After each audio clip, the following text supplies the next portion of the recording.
The first time I saw it, I thought I was hallucinating. A tall, ugly metal fence, running right through the edge of my lakefront land, stood there like some kind of insult I wasn't allowed to answer. I blinked, wiped my face, and stared harder. Nope. It was real. A shiny new padlock dangled from the gate, and a big red private property keep out sign hung right on my side. And standing behind that fence, arms crossed and a smirk plastered across her face, was Karen. Not just any Karen, the Karen who had already made herself famous in our little HOA for fighting about mailbox colors, Christmas lights, and even how tall someone's grass should be. But this was a new level even for her.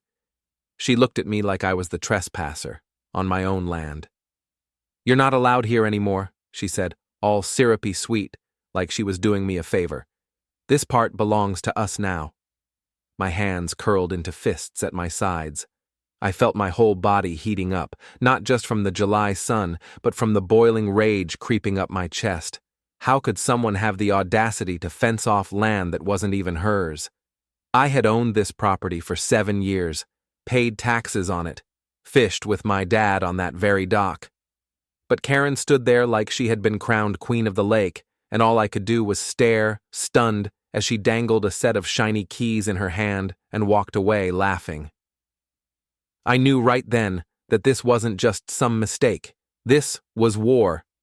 But what I didn't know was how deep Karen had gone and what it would eventually cost her. It all started about 6 months earlier, when life felt a lot simpler. Back then, the idea of someone stealing my land felt like something that could only happen in movies. I was still new to the neighborhood, freshly moved from the city, after saving up every penny I could scrape together for a slice of peace and quiet by the water. The first few weeks were pure magic.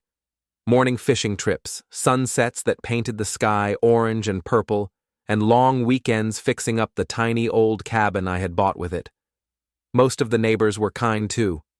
There was Mr. Miller from 2 houses down who always waved from his porch, sweet old Mrs. Jenkins who baked pies, just because. Then there was Karen. I first met her at an HOA meeting of all places. She had that kind of smile that didn't touch her eyes, and a way of speaking that made you feel like you owed her something, just for breathing the same air. Still, I tried to be nice. After all, moving into a new place was tough enough without making enemies. One day after the meeting, she cornered me in the parking lot. "You know, a lot of people around here share their land," she said, tapping her nails against her phone like a cat sharpening its claws. "Makes things simpler." I laughed, thinking it was a joke. Share my land after I just finished paying closing costs and lawyer fees? No way. But Karen wasn't joking. Over the next few weeks, she got more and more friendly.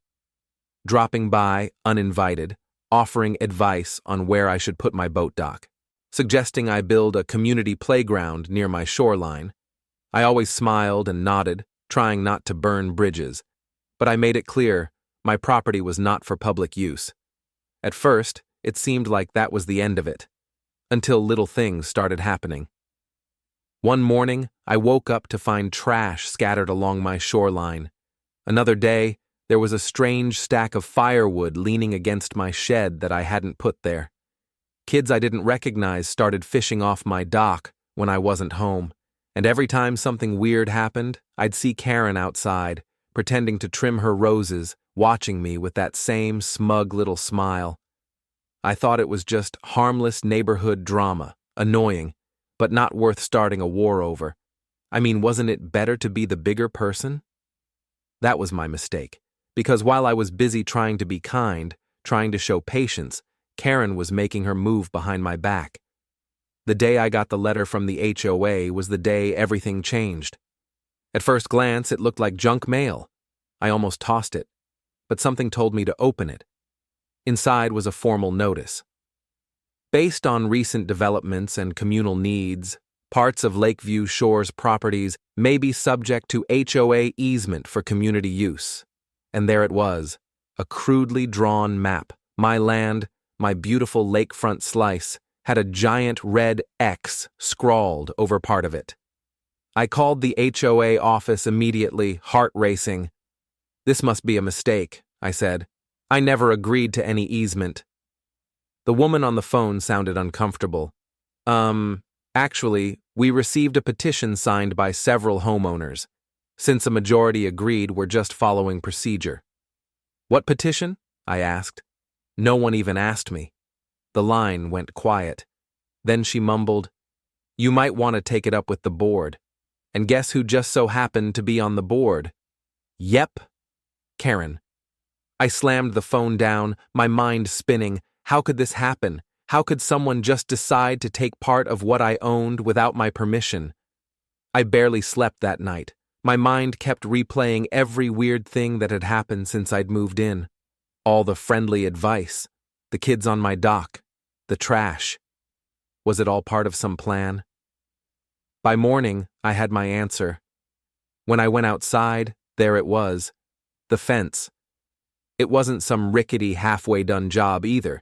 It was professional, tall, silver, locked, and Karen, standing on the other side, twirling those keys like she was the sheriff of Lakeview Shores. I wanted to scream. I wanted to tear it down with my bare hands, but I didn't. Instead, I walked slowly back to my cabin, grabbed my camera, and started taking pictures. Because if Karen wanted a war, she was about to get one, and it wasn't going to be the kind she could smirk her way out of. The pictures I took of the fence weren't just random shots. I made sure to capture everything. The way the fence sliced across my property line, the private property sign that looked so official, and even Karen herself smirking behind the gate. I knew deep down that fighting this wasn't going to be easy. But if I had learned anything from life, it was that when people push you around, you either stand up or get run over.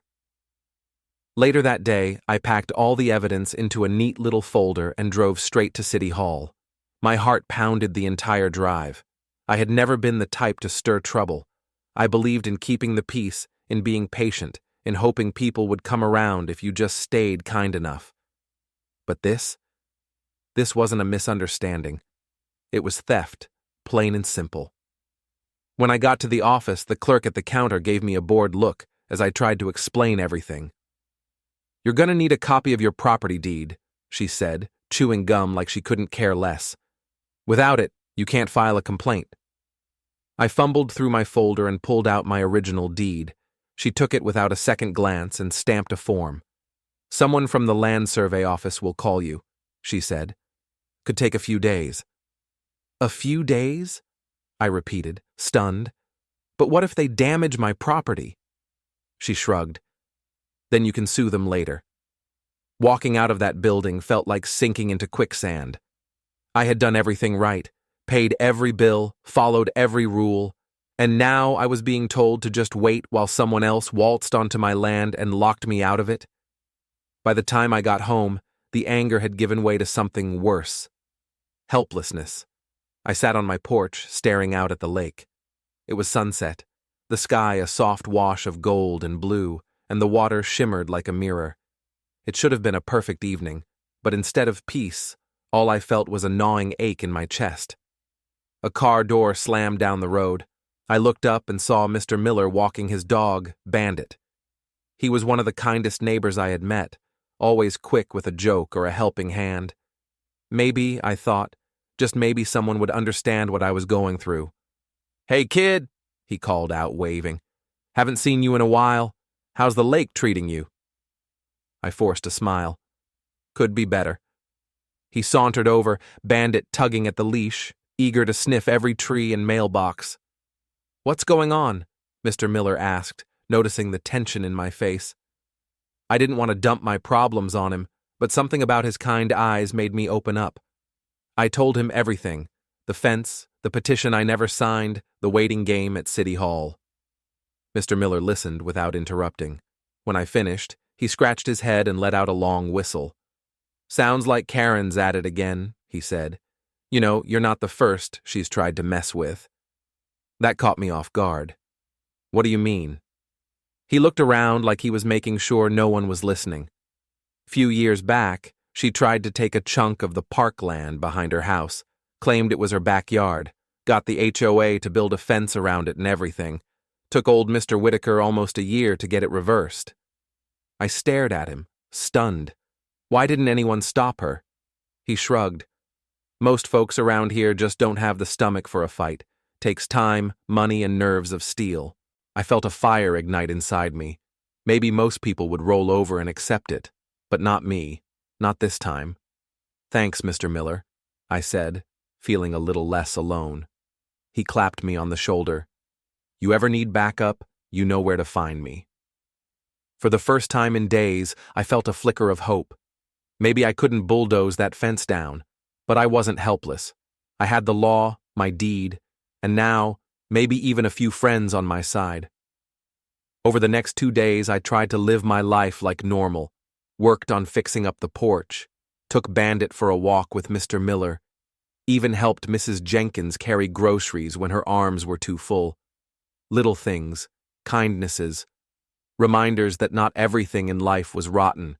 But even as I tried to focus on the good, Karen wasn't done stirring the pot. On the third morning, I woke up to a loud bang against my cabin wall. Heart racing, I threw on my jacket and rushed outside. There, pinned to my front door with a giant rusty nail, was a notice. In bold, angry letters it read, "Cease and desist all use of community property. Violators will be fined and prosecuted." Community property. They were calling my land community property now, and they were threatening to fine me. My hands shook as I pulled the paper down. This wasn't just Karen playing queen of the neighborhood anymore. She was dragging the whole HOA into her madness. I felt something deep inside me snap. If she wanted a war, she was about to get one.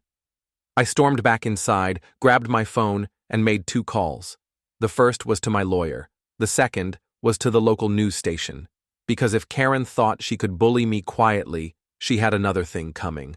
And as I hung up the phone, staring out at the lake that rightfully belonged to me, I promised myself one thing.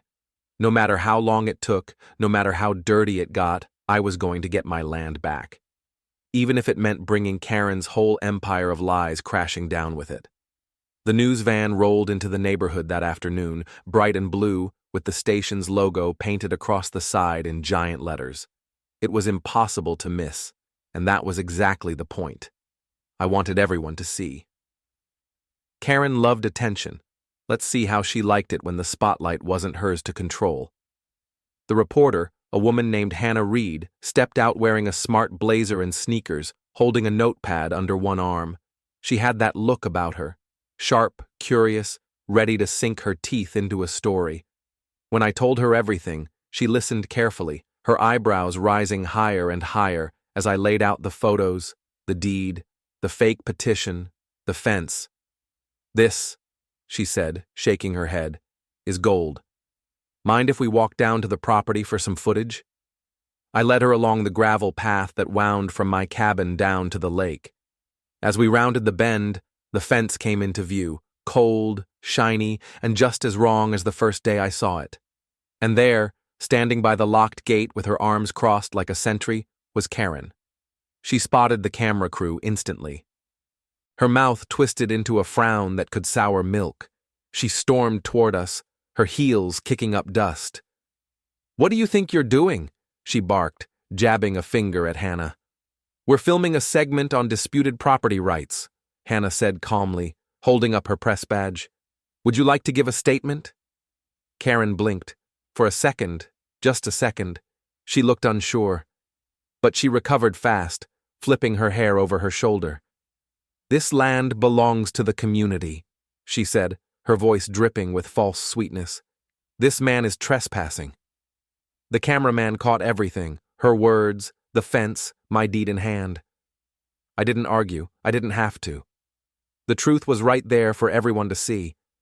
After a few more minutes of filming, the news crew thanked me and promised the story would air that evening. As they packed up, I caught Karen glaring at me, her face a mask of fury. "You're making a mistake," she hissed. I didn't answer. I just smiled politely, the way she had smiled at me so many times before.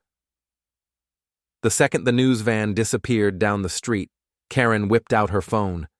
I could hear her furious voice even from where I stood. "I need the board here now," she snapped. "He's bringing media into this." Within the hour, a meeting was called. An emergency HOA gathering, right there at the community center. I almost didn't go. Part of me thought it would be a waste of time. But Mr. Miller showed up at my door with Bandit and a determined look on his face. "You're not facing them alone," he said simply. So we went. The meeting room buzzed with tension when we arrived. Karen sat at the head of the table, flanked by a few other board members who looked nervous and out of their depth. Folding chairs lined the walls, packed with residents murmuring to each other, throwing glances my way. Karen stood up and cleared her throat. "Before we begin," she said loudly, "I want to remind everyone that we are a community and we should handle disputes internally without dragging outsiders into our private affairs." Murmurs of agreement. A few nods. She smiled, thinking she had won the crowd. Then Mr. Miller stood up. "I think we all deserve to know what's really going on," he said, "because as far as I can tell, someone's trying to steal land that doesn't belong to them." A few people gasped. Karen's smile twitched. "I have documentation," I said, lifting my folder. "My original property deed, photos of the fence, a copy of the so-called petition, which, by the way, I never signed." Another murmur. A few of the residents shifted uncomfortably in their chairs. Karen tried to interrupt, but Mrs. Jenkins, of all people, raised her hand and said, "Let the boy speak." So I did. I laid out everything, calmly, clearly. I didn't yell, I didn't accuse, I just showed the truth. And slowly, the mood in the room began to shift. Eyes narrowed, heads shook. A few people whispered to each other with frowns on their faces. When I finished, Karen shot up from her seat, face flushed. "He's twisting things," she cried. "This land was meant for the community. I did what was best for everyone." "By forging a petition?" someone muttered. Karen ignored it. She pointed at me, her finger trembling with rage. "He's an outsider. He doesn't understand how we do things here." Silence. For a long, heavy moment, no one said a word. Then Mr. Miller cleared his throat and said, "Seems to me he understands honesty just fine." A ripple of agreement moved through the room. Karen's eyes darted around, searching for support, and finding none. The meeting ended without a resolution. Karen stormed out, slamming the door so hard the glass rattled. As I walked back home under the stars, I felt lighter than I had in weeks. Maybe, just maybe, people were starting to see the truth. But I should have known. Karen wasn't the type to go down quietly. The next morning, I woke up to a new nightmare. Bright orange construction tape stretched across my driveway. A giant wooden sign hammered into the ground read, "Future site of Lakeview Shores Community Park, coming soon." And parked right there in the middle of my lawn was a bulldozer, still running, still rumbling, like it was just waiting for someone to pull the trigger and tear everything I loved apart. For a few long seconds, all I could do was stand there, barefoot in the morning dew, staring at the roaring bulldozer parked on my grass. It wasn't just the sight of it that rattled me, it was the statement it made. Karen wasn't trying to argue anymore. She was declaring war. I snapped out of my shock and rushed to grab my phone, snapping photos and recording video. Every second counted now. I knew if I didn't have proof, Karen would twist the story and make it sound like I had agreed to it somehow. That was her game, smiling to your face while stabbing you in the back. I called the sheriff's office immediately. "Stay calm," the deputy said on the phone. "We're dispatching someone." I paced my porch while waiting, heart pounding like a drum. Across the street, I spotted a few neighbors peeking out through curtains and screen doors. Some looked worried, some just looked curious, and right in the middle of it all, striding across the road like she owned the world, came Karen. She wore a crisp blazer today, hair done up like she was about to give a TED Talk, not destroy someone's home. In her hand was a clipboard, thick with papers. Her heels clicked against the pavement like gunshots. "You're wasting your time," she said, stopping just beyond my property line. The board approved the project. It's already underway. The board can't approve building on private land, I snapped. She smiled thinly. According to our new amendment, they can. My stomach twisted. What amendment? She held up the clipboard, waving it like a trophy. Community Improvement Plan, voted on last night. I stared at her, disbelief flooding my chest. The meeting had barely ended the night before. There hadn't been any proper notice, any official ballots, just Karen and whatever she had scribbled up overnight. You're insane, I said, my voice shaking. Her smile widened. You should have played nice. Before I could answer, a patrol car pulled up with a crunch of gravel. 2 deputies stepped out, surveying the scene quickly. I rushed to meet them, practically shoving my phone into their hands. I have my deed, I said breathlessly. She's trespassing. She brought heavy equipment onto my land without permission. Karen sauntered over, tossing her hair. Actually, officer, she said in a syrupy voice, this land is currently in dispute, under HOA jurisdiction pending legal review. The deputy frowned, clearly uncomfortable. Do you have any court orders backing that up? He asked. Karen blinked, hesitated. No, but... Then I suggest you remove that equipment, the deputy said firmly. Immediately. Karen's face darkened, but for once she didn't argue. She turned sharply on her heel and barked something at the construction workers who had been standing awkwardly by the bulldozer. Slowly, reluctantly, they started packing up. I watched as the massive machine rumbled off my lawn, leaving deep scars in the grass and tire tracks like wounds across the earth. It hurt to see it. Another violation, another mess I would have to fix. But at least they were leaving. For now, after the deputies left, Mr. Miller came jogging over, out of breath and wide-eyed. I heard the engines from 2 streets over, he said. You all right? I nodded, still feeling shaken. She's not going to stop. No, she's not, he agreed grimly. But you're not alone. And for the first time since this nightmare started, I believed it. I spent the rest of the day filing formal charges, trespassing, vandalism, and an injunction against the HOA. It wasn't cheap. I drained most of my savings paying for a lawyer who specialized in property disputes. It felt unfair, having to fight so hard just to keep what was already mine.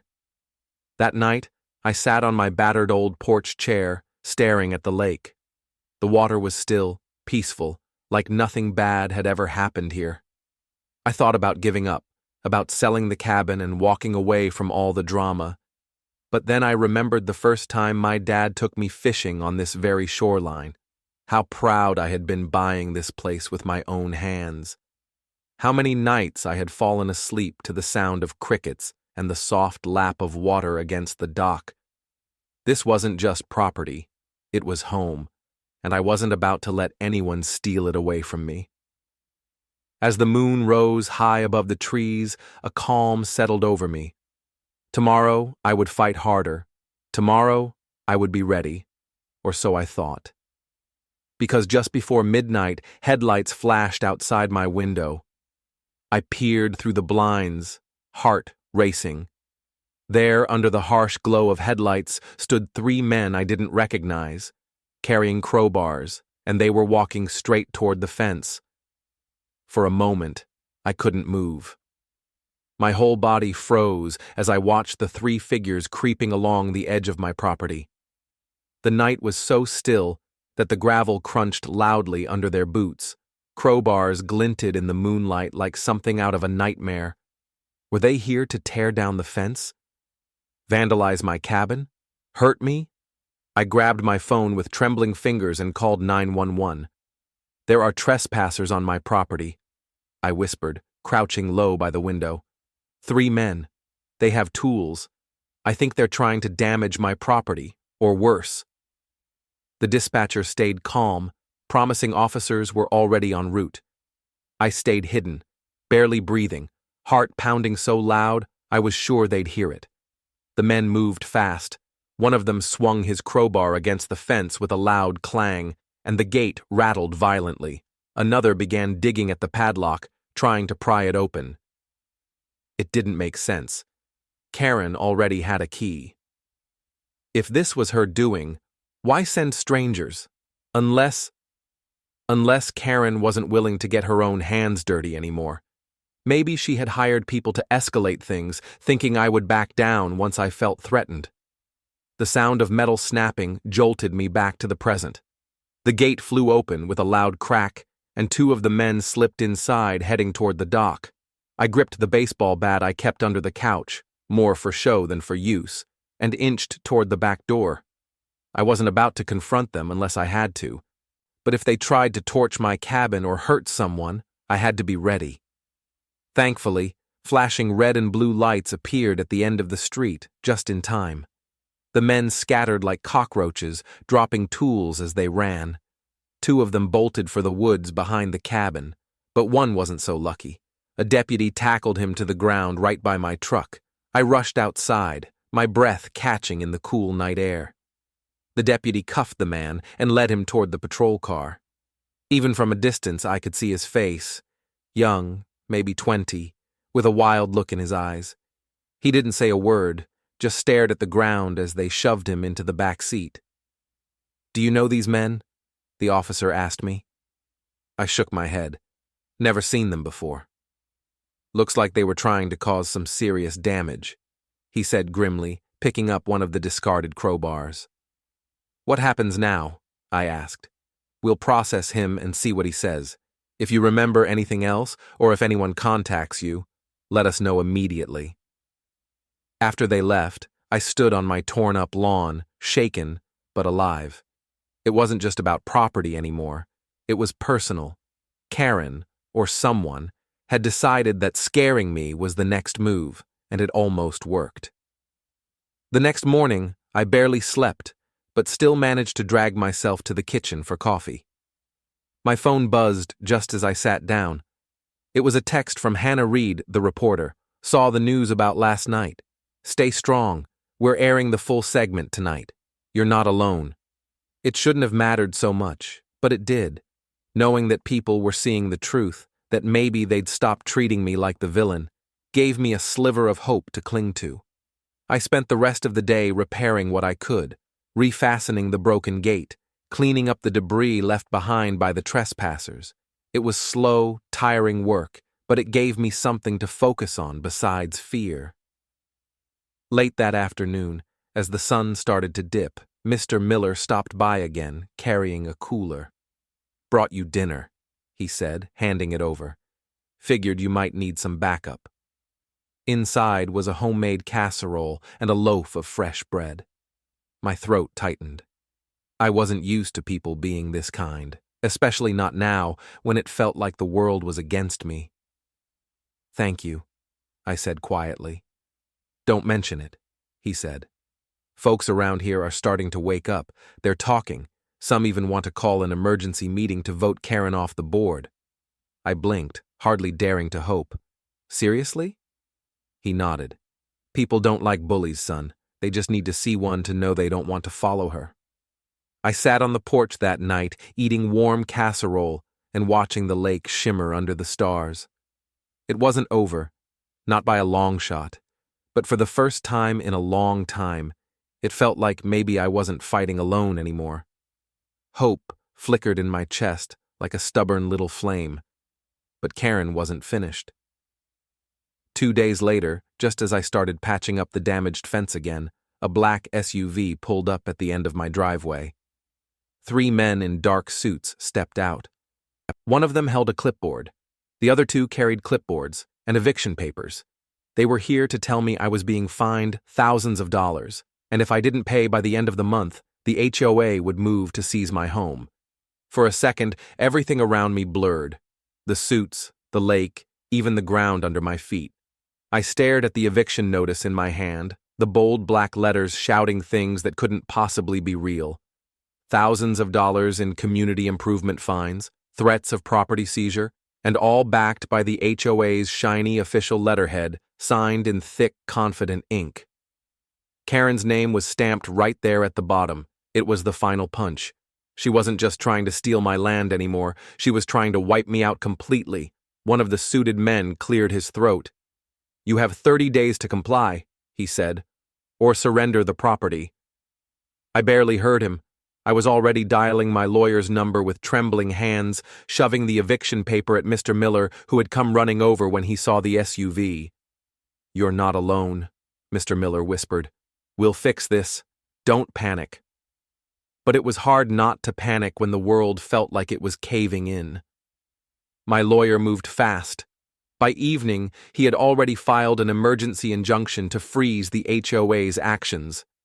That bought me some time, but not much. Karen was using the full weight of the board like a hammer, and every day that passed felt heavier than the last. The next morning, just when I thought things couldn't get worse, I woke up to find that someone had egged my cabin. Raw yolk dripped down the windows. Toilet paper streamed from the trees like ghostly banners. "Get out" was spray-painted in red across my driveway. I sank onto the porch steps, feeling utterly defeated. How much more could I take? As I sat there, head in my hands, a small white car pulled into my driveway.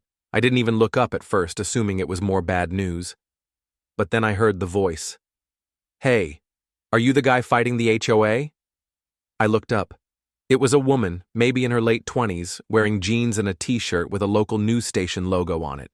Behind her stood two cameramen, one already adjusting his lens. "I'm Sarah Bennett," she said, offering a kind smile. "We're doing a follow-up story. We heard about the fines and the vandalism." Word had gotten out, and not just to the local paper this time. National news was picking up the story. They filmed the egged windows, the vandalized driveway, the eviction notice still pinned to the front door. I told them everything again. Calm, factual, no yelling, no bitterness, just the truth. By nightfall, the story had gone viral. HOA tyranny. Man battles to save his home from entitled board president. Small-town resident faces eviction over fake fines. Stand with the Lakefront was trending on social media. People from all over the country were sending messages of support. Some even offered to help pay for legal fees. It was overwhelming, humbling, and for the first time in a long time, it felt like the tide was turning. Karen, on the other hand, was unraveling. At an emergency HOA meeting called the very next day, half the neighborhood showed up. Neighbors who had stayed silent before now stood tall, angry, and determined. When Karen walked into the room, she didn't have her usual confident strut. She looked rattled, cornered. Someone had printed out copies of the viral article and taped them to the walls. "This is an outrage," Karen shouted, slamming her hands on the table. "He's ruining the reputation of our community." "No," Mrs. Jenkins said firmly from the front row. "You did that." The crowd erupted in applause. The board, finally realizing which way the wind was blowing, moved fast. They voted, right there, right in front of everyone, to strip Karen of her presidency, remove her from the board, and launch a full investigation into her actions.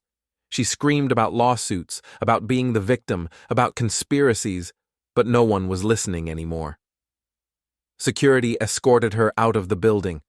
It wasn't just a defeat, it was a collapse. In the days that followed, the new board members worked with my lawyer to nullify every fake fine Karen had levied. The fence was ordered to be removed immediately at the HOA's expense. Apologies came pouring in, real, heartfelt ones, from neighbors who had been too scared to stand up before. And on a bright, cool Saturday morning, surrounded by Mr. Miller, Mrs. Jenkins, and a crowd of supportive neighbors, we tore down the last piece of that cursed fence together. As the final post crashed into the grass, a cheer went up. I stood at the edge of my land, the lake sparkling under the sun, and breathed in deeply. For the first time in months, it truly felt like home again. Bandit, Mr. Miller's dog, ran circles around us, barking happily. Mrs. Jenkins handed me a slice of fresh apple pie. Someone strummed a guitar softly in the background. It wasn't just a win for me. It was a win for everyone who had ever been bullied, Ever been pushed around? Ever been told they didn't have a right to stand up for what was theirs? Kindness matters. So does courage. But sometimes standing your ground is the kindest thing you can do, for yourself and for everyone watching. And as for Karen, last I heard, she moved 2 towns over, bought a tiny condo, no lakefront, no fence, no crown, just another neighbor. Learning the hard way that you can only step on people for so long before they rise up, stronger than ever.